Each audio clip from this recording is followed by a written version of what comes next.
नमस्कार दोस्तों, आप सभी का हमारे इस YouTube चैनल पर स्वागत है।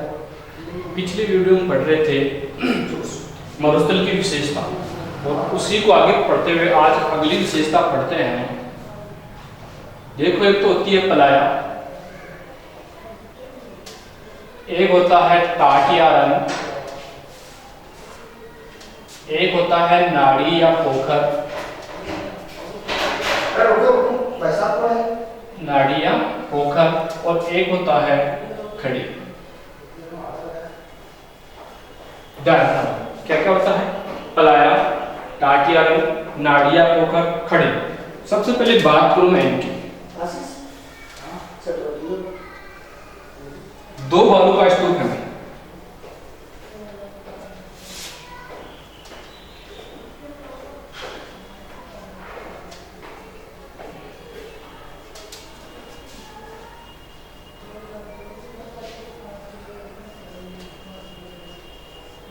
देखना, दो बालू का स्तूप है, इनके मध्य वर्षा का जल आकर एकत्र हो जाता है। दो बालू का स्तूपों के मध्य वर्षा का जल आकर एकत्रित हो जाता है और इस वर्षा के जल से बनी अस्थायी झील, ध्यान रखना भाई, इस दो बालू का स्तूपों के मध्य बनी अस्थायी झील पलाया कहलाती है। क्या कहती है? पलाया, ध्यान रखना। और ये लवणीय क्षेत्र या लवणीय झील जो बनेगी वो कहलाएगी टाटियारन। क्या कहलाएगा? टाटियारन। दो बालू का स्तूपों के मध्य, दो बालू का स्तूपों के मध्य लवणीय जल या दलदली क्षेत्र क्या कहलाएगा? टाटियारन। दो बालू का स्तूपों के मध्य चट्टानी क्षेत्र, और उस चट्टानी क्षेत्र में वर्षा का जल एकत्रित हो जाता है और वो जल मीठा ही रहता है। वो जल कैसा रहेगा? मीठा। तो वो क्या कहलाएगा? नाड़ी या पोखर। ध्यान रखना भाई, क्या कहलाएगा? नाड़ी या पोखर। इस नाड़ी या पोखर को सूखने के बाद जो जगह बचेगी वो कहलाएगी मरहो। क्या कहलाएगी? मरहो। और इस मरहो पर जो खेती होगी वो खेती होगी खड़ी। कौन सी होगी? खड़ी। आपसे पूछे कि सर्वाधिक खड़ी कहां? जैसलमेर में। और ये जो खड़ी है ये पालीवाल ब्राह्मणों के द्वारा, किनके द्वारा? पालीवाल ब्राह्मणों के द्वारा। और ये जो खड़ी है, इस खड़ी में रबी की फसल, कौन सी फसल?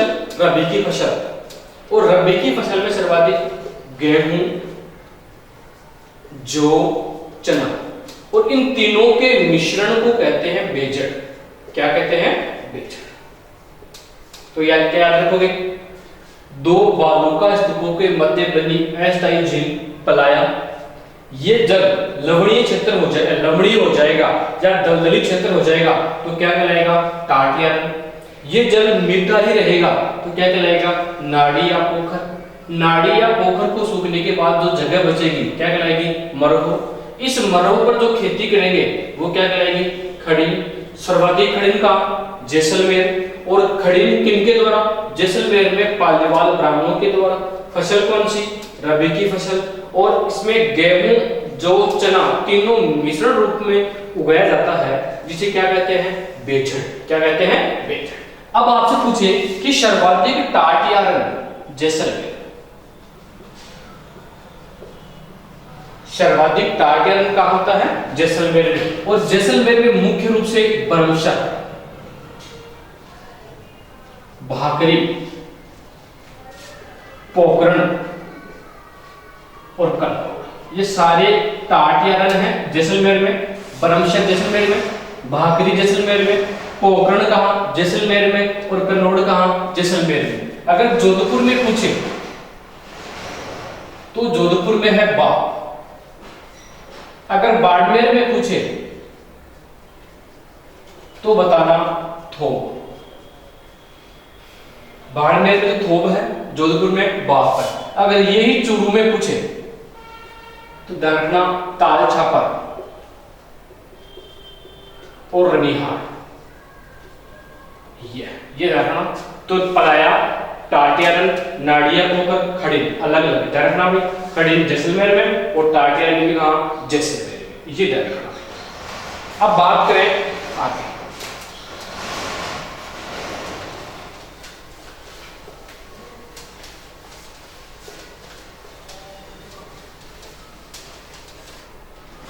देखो एक है, अगली विशेषता है थार के मरुस्थल में खारे पानी की झीलें पाए जाने का कारण, कि थार के मरुस्थल में ही खारे पानी की झीलें क्यों पाई जाती हैं, तो देखना थार के मरुस्थल में खारे पानी की झीलें पाए जाने का कारण है माइका शिष्ट चट्टान।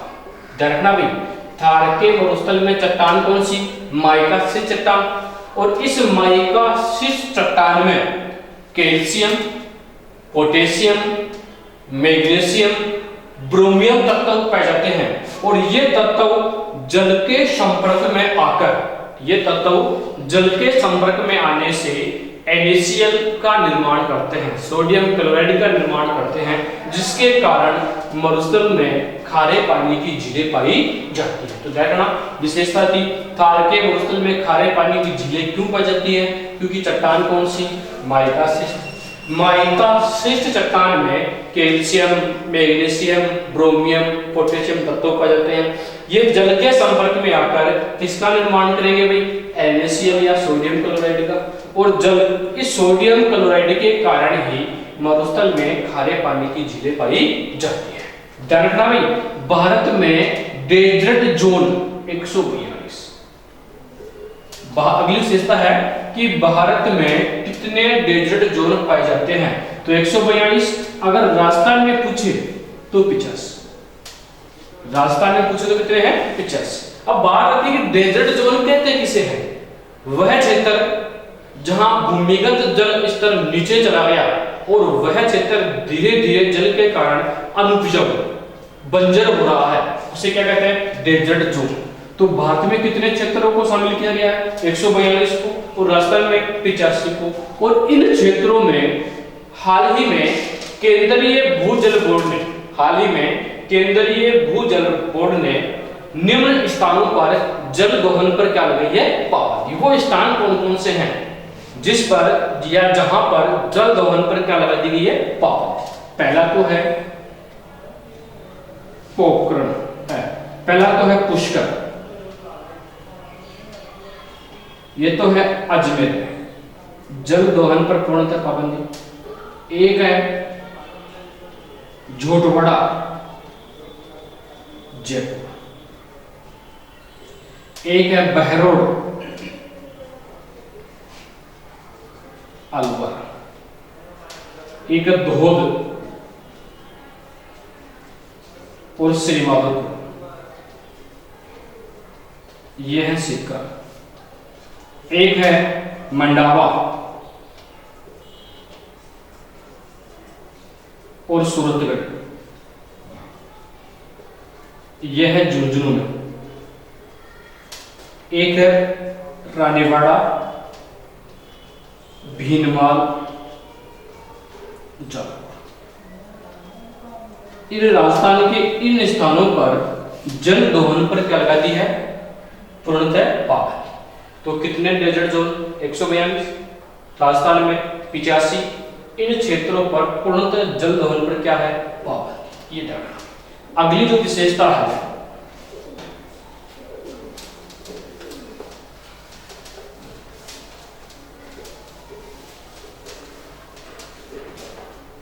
ध्यान से पढ़ना भी, थार का गढ़ा,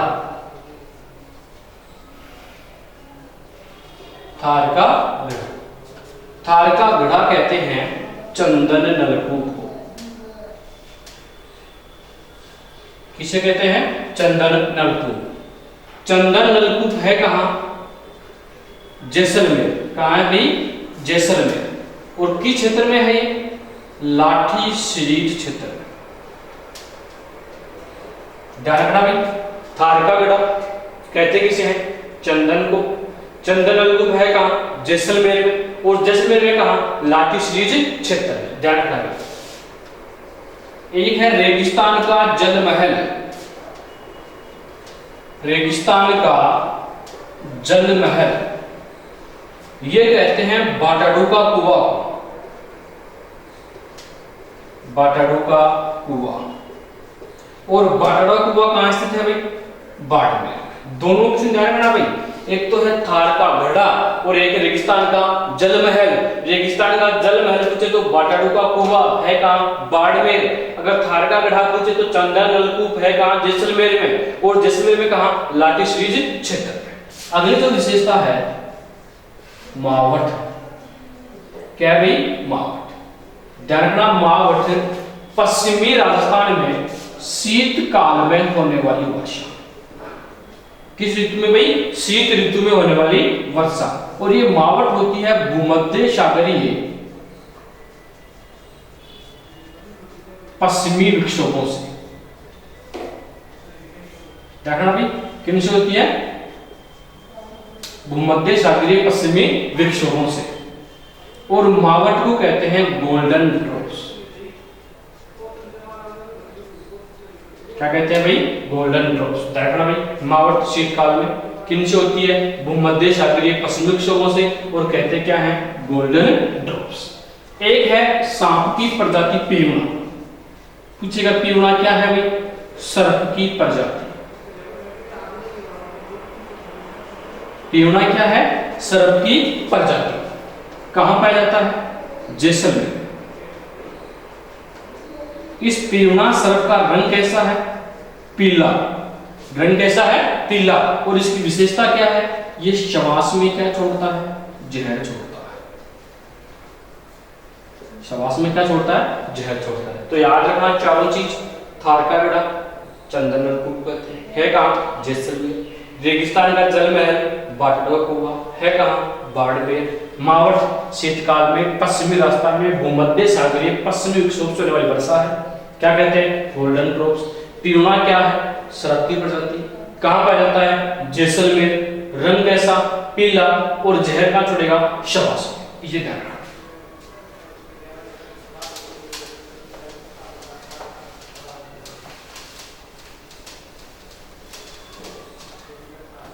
अगली विशेषता है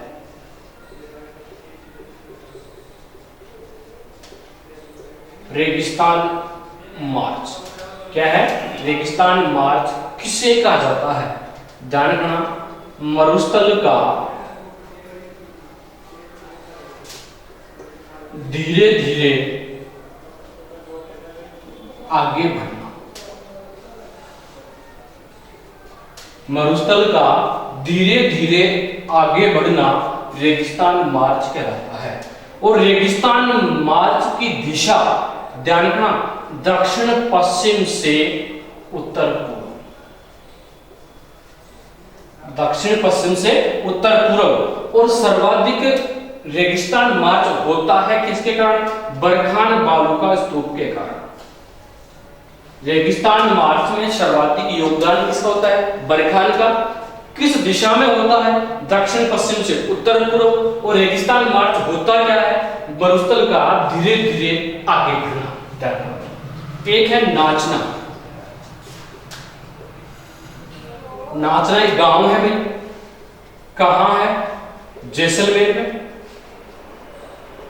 और ये रेगिस्तान प्रसार के लिए प्रसिद्ध है। किसके लिए? रेगिस्तान प्रसार के लिए प्रसिद्ध गांव नाचना, जैसलमेर। याद रखना भाई, नाचना एक ऊंट की नस्ल भी है। रखना भी, नाचना एक गांव भी है जैसलमेर में जो रेगिस्तान प्रसार के लिए प्रसिद्ध है। और नाचना एक ऊंट की नस्ल भी है। ये ध्यान रखना भाई। आपसे पूछे शम। सम गांव है जैसलमेर में। और ये किसके लिए जाना जाता है भाई? पूर्णतया वनस्पति रहित प्रदेश।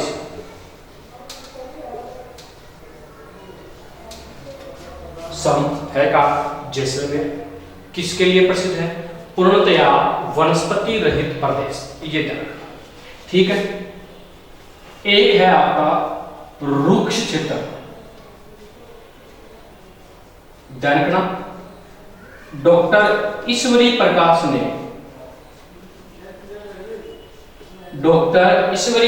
ने थार के मरुस्थल को रुक्ष क्षेत्र कहा है। इस मरुस्थल को क्या नाम दिया है? रुक्ष क्षेत्र। देखना भी आपसे पूछे गुजरात प्रदेश, चीनी यात्री ह्वेनसांग ने, चीनी यात्री ह्वेनसांग ने इस थार के मरुस्थल को क्या नाम दिया है? गुजरात प्रदेश।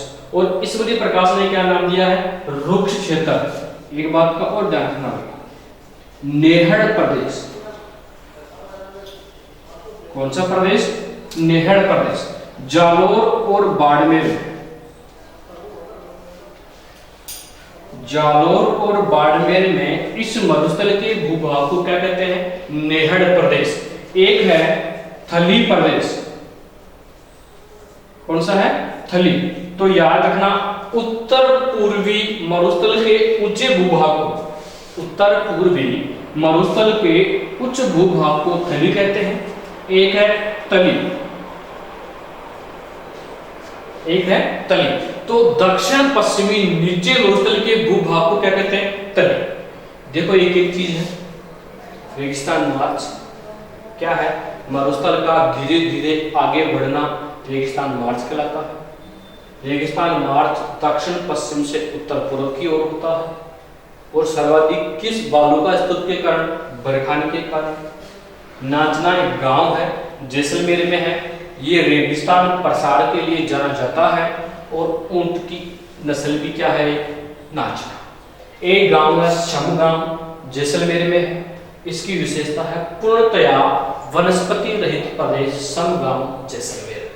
डॉक्टर ईश्वरी प्रकाश ने मरुस्थल को क्या कहा? रुक्ष क्षेत्र। चीनी यात्री ह्वेनसांग ने इस मरुस्थल को क्या कहा?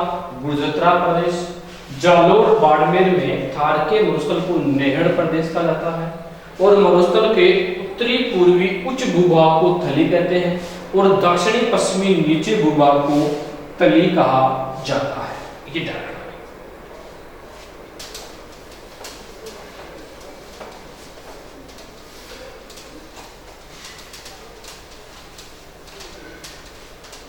अब मैं बात करूं थार के मरुस्थल का ढाल। अगली विशेषता है कि इस मरुस्थल का ढाल, देखना ये बढ़ता तो है दक्षिण पश्चिम से उत्तर पूर्व, लेकिन ढाल है उत्तर पूर्व से दक्षिण पश्चिम। ढाल है दक्षिण उत्तर पूर्व से दक्षिण पश्चिम। देखना पूछिए थार के मरुस्थल की मुख्य नदी कौन सी है? तो याद रखना नदी है लूनी नदी। कौन सी है? लूनी नदी। और लूनी नदी के प्रवाह क्षेत्र को गोड़वाड़ प्रदेश कहा जाता है। क्या कहते हैं? गोड़वाड़ प्रदेश कहा जाता है। अगर आपसे पूछे कि थार के मरुस्थल में मृदा कौन सी पाई जाती है, तो या तो क्या तो रेतीली मृदा। कौन सी मृदा? रेतीली मृदा। या फिर एंटीसोल और एरिडोसोल्स। देखना भाई दो है, एंटीसोल्स और एरिडोसोल्स।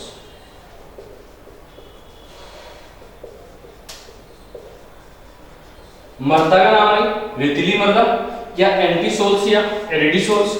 ढाल उत्तर पूर्व से दक्षिण पश्चिम। नदी कौन सी? लूनी। लूनी नदी के प्रवाह क्षेत्र को क्या कहेंगे? गोड़वाड़ प्रदेश। पूछे कि थार के मरुस्थल में चट्टान औषधि, कौन सी? औषधि। और औषधि चट्टान में जीवाश्म खनिज, कौन से खनिज? जीवाश्म खनिज, जैसे कोयला, तेल और गैस।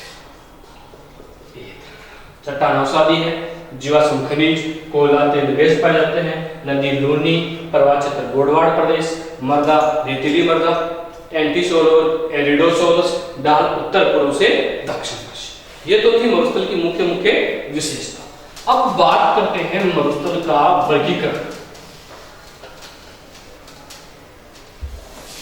इस पश्चिमी मरुस्थलीय प्रदेश को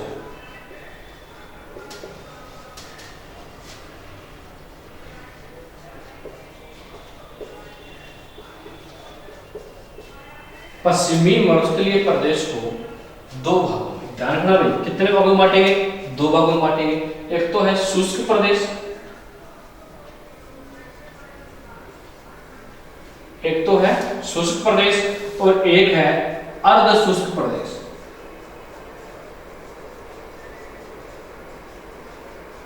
ठीक है, अब शुष्क प्रदेश को दो भागों में बांटेंगे, एक तो बालू का स्तूप युक्त प्रदेश,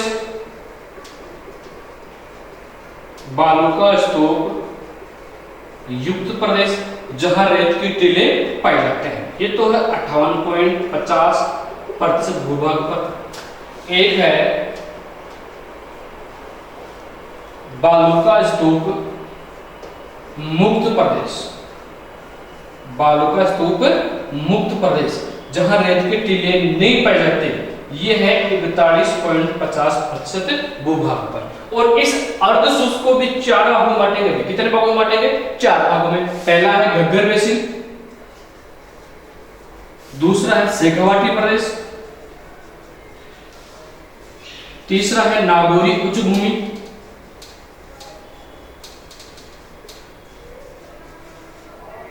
और चौथा है गोडवाड़ प्रदेश। मरुस्थल में ये और पढ़ेंगे, ये वर्गीकरण था भाई। पश्चिमी मरुस्थलीय प्रदेश को 2 भागों में बांट लिया, शुष्क और अर्धशुष्क। शुष्क को 2 भागों में, बालू का स्तूप युक्त, बालू का स्तूप मुक्त। बालू का स्तूप युक्त प्रदेश 58.50 पर और बालू का स्तूप मुक्त युक्त 58.50 और मुक्त 41.50। अर्धशुष्क को 4 भागों में, घग्गर बेसिन, शेखावाटी प्रदेश, नागौरी उच्च भूमि, गोडवाड़ प्रदेश। अब यहां से जो क्वेश्चन बढ़ेंगे वो क्या बढ़ेंगे देखना।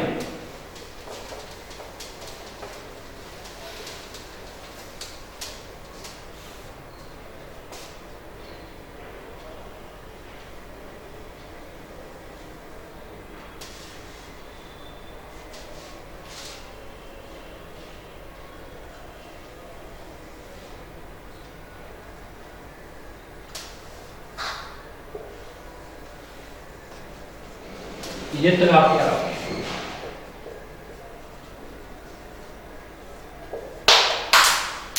और ये है पश्चिमी मरुस्थलीय प्रदेश।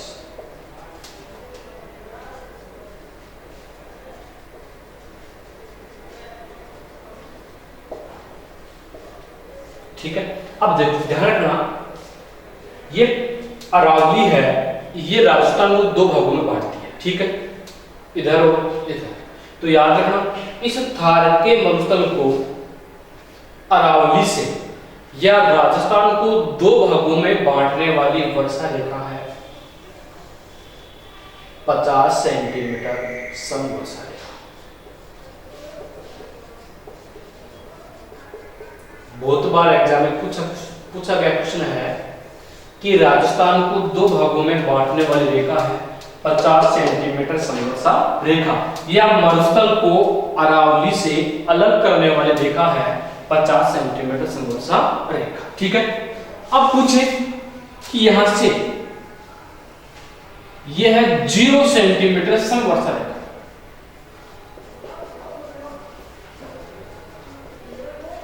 अब देखो 2 क्वेश्चन बड़े, राजस्थान को 2 भागों में बांट रही है 50 सेंटीमीटर, अरावली को मरुस्थल से अलग कर रही है 50 सेंटीमीटर। अगर पूछे कि पश्चिमी मरुस्थलीय प्रदेश की पूर्वी समवर्षा रेखा तो कौन सी है? 50 सेंटीमीटर। अगर आपसे पूछे कि पश्चिमी मरुस्थलीय प्रदेश की पश्चिमी समवर्षा रेखा 0 सेंटीमीटर। ठीक है, इसके बाद में क्या था कि मरुस्थलीय प्रदेश को कितने भागों में बांटा था हमने? 2 भागों में, एक शुष्क और एक अर्धशुष्क। ये लो, ये तो हो गया आपकी 25 सेंटीमीटर समवर्षा रेखा। तो क्या पूछेगा कि मरुस्थल को 2 भागों में बांटने वाली समवर्षा रेखा 25 सेंटीमीटर, राजस्थान को 2 भागों में 50, राजस्थान की बात करें तो 50 और थार के मरुस्थल की बात करें तो 25। ठीक है, अब क्या पड़ेगा? ये शुष्क और ये अर्धशुष्क। शुष्क प्रदेश की पूर्वी सीमा 25, शुष्क प्रदेश की पूर्वी 25, पश्चिमी 0, अर्धशुष्क की पश्चिमी 25 और पूर्वी 50। कोई भी क्वेश्चन पूछे यही पूछेगा, तो याद रखना 50 सेंटीमीटर 2 भागों में और 25 सेंटीमीटर मरुस्थल को 2 भागों में बांटती है। अगर आपको वीडियो पसंद आई तो ज्यादा से ज्यादा शेयर करें, लाइक करें और सब्सक्राइब करें।